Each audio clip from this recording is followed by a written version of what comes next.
नमस्कार नीमच, मैं हूं दीपक खताबिया और आप देख रहे हैं MP44 न्यूज़।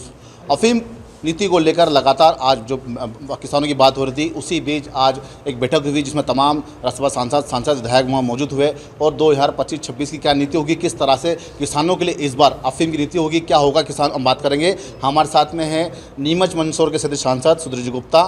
सर, आज बैठक रखी थी अफीम को लेकर, महत्वपूर्ण बैठक थी, क्या हारा किसानों के लिए? नहीं, देखिए, अभी आज का जो बैठक है वो सलाहकार समिति का बैठक होता है, जो डिस्ट्रिक्ट नारकोटिक्स कमिश्नर और संबंधित अधिकारी यहाँ उपस्थित रहते हैं।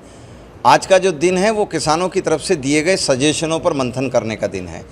किसान भाई चूँकि वो अपना पसीना बहाते हैं खेतों में और लगातार उनके मन के अंदर जो सजेशंस रहते हैं और जो असुविधाएँ उनको होती है, दोनों चीज़ों को वो रेखांकित करते हैं। वो लिखित और मौखिक अपने द्वारा दिए गए सुझाव और अपने को होने वाली कठिनाइयों से अवगत कराते हैं। उसी को बेस बनाकर और डिस्ट्रिक्ट नारकोटिक्स कमिश्नर अपना रिपोर्ट सबमिट करता है।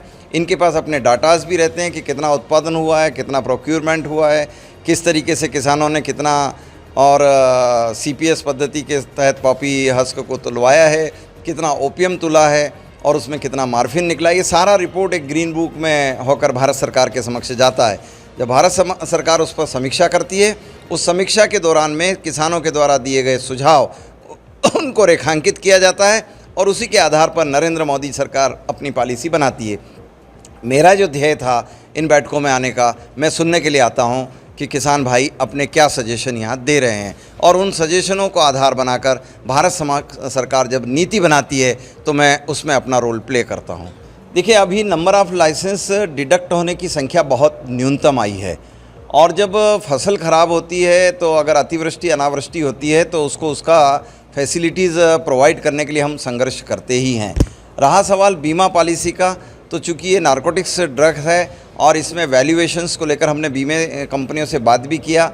ठीक है, तकनीकी रूप से उसमें अभी कुछ कठिनाइयाँ हैं कि अफीम को लेकर, उसके वैल्यूएशंस को लेकर, उसके मापदंडों को कैसे तय किया जाएगा, ये थोड़ा कठिन विषय है क्योंकि ये ऐसा क्रॉप नहीं है जिसको क्विंटल में तोला जा सकता है और इसीलिए बीमा कंपनियां इसमें अभी रुचि नहीं लिए है। लेकिन हमारा कोशिश रहता है कि स्टेट और सेंट्रल इसको अपने क्रॉप जब उसका डिडक्ट होता है, क्रॉप जब समाप्त हो जाता है, तब अन्य फसलों की तरह इन्हें भी मुआवजे की श्रेणी में रखे। देखिए, ब्लैक मार्केटिंग का जो रेट है वो भारत सरकार की कोई एजेंसी कभी डिक्लेयर नहीं करती है।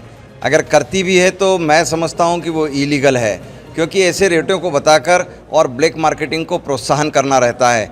और मीडिया के पास ये रिपोर्टें कहां से आती, इसका सोर्स मुझे नहीं पता है, लेकिन मैं इतना जानता हूं कि वैश्विक प्रतिस्पर्धी बाज़ारों में अफीम के एक निर्धारित मूल्य हैं और उनके मूल्यों का आंकलन करते हुए मूल्यों का निर्धारण होता है।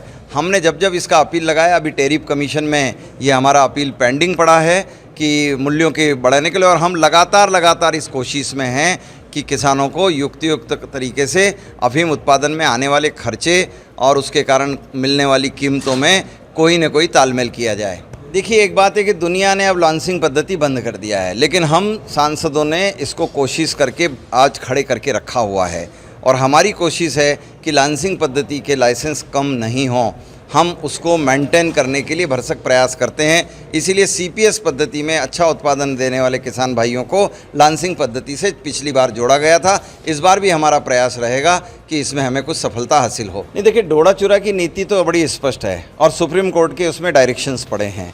चूँकि ये विषय सुप्रीम कोर्ट के डायरेक्शन के आधार पर खड़ा है, इसलिए कोई प्रतिक्रिया करना अभी उचित नहीं है। तो ये थे हमारे साथ में नीमच मंदसौर क्षेत्र के सांसद सुधीर गुप्ता, जिन्होंने अपनी बात अफीम किसानों के लिए कही और किस तरह से आने वाले समय में किसानों के लिए अफीम की खेती लाभप्रद होगा। मेरे साथ कैमरामैन देव के साथ दीपक खताबिया की विशेष रिपोर्ट।